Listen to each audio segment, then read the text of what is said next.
My name is Casey Necker, and welcome to the Current Watch.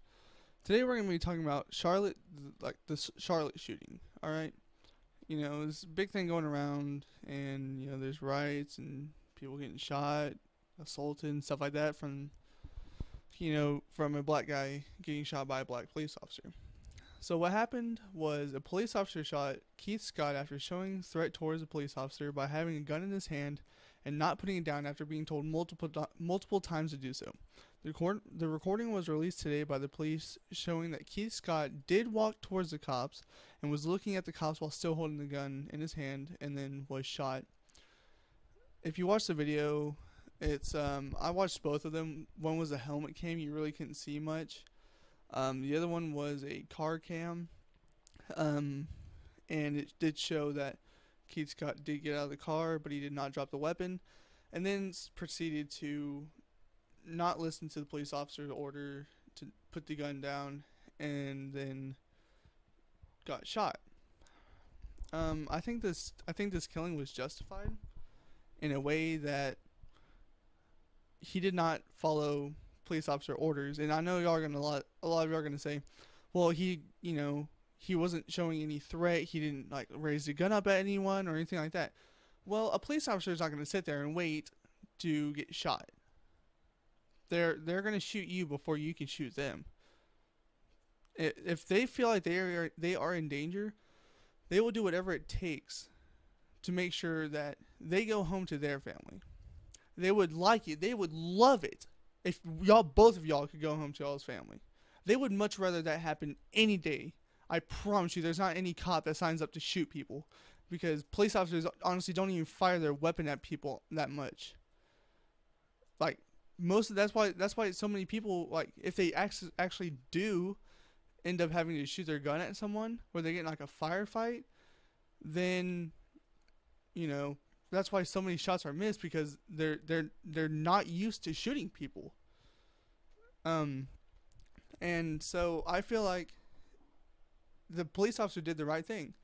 He shot him before he could shoot him or anybody else around him. Any one of the police officers around him. And so, the police officer is not going to wait to shot. The police officer is not going to wait to get shot. They just aren't. They have families to go to also, and like I said, they would much rather both of y'all go home to y'all's family. Keith Scott could have went home to his wife and kids. The wife said that Keith Scott had a TBI, and she was yelling that at the police officers while she was recording the video, because obviously she couldn't get close, or she would have been detained and, I don't know, maybe shot. I'm not sure. She wasn't going to take that risk. She was going to prove it in court that, what she thought, that, he did nothing wrong. She said that he didn't have a gun, but which in the video and in the pictures, it showed that there was a gun laying by Keith Scott's body, and in the video you could clearly see a gun in Keith Scott's hand. Get back to the TBI, which if you don't know what a TBI is, it's a traumatic brain injury. It doesn't really help the situation anymore. It actually makes it worse, and it makes the police officers more concerned about him, because if you have a TBI, obviously you're not thinking right. You have a traumatic brain injury. Obviously you're not thinking right, because there's something wrong with your head. You're in this case he was in a motorcycle accident, and we're not sure of what he had. We know that he had stuttering and stuff like that, but the police officers won't know what he's gonna do next, because he has a traumatic brain injury. His brain's not working right. On to the next thing, the riots in Charlotte. This just makes me mad.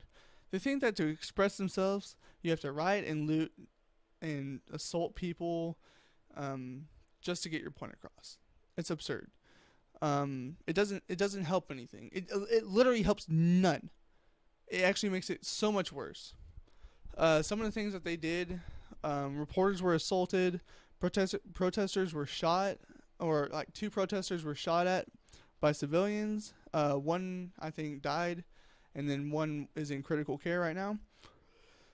Damaging and looting property, shutting down freeways, looting semi trucks, and setting their cargo on fire, throwing objects at police, and then one cop was even hit in the head with a brick. Government Pat McCoy declared a state of emergency, and it doesn't help the situation at all.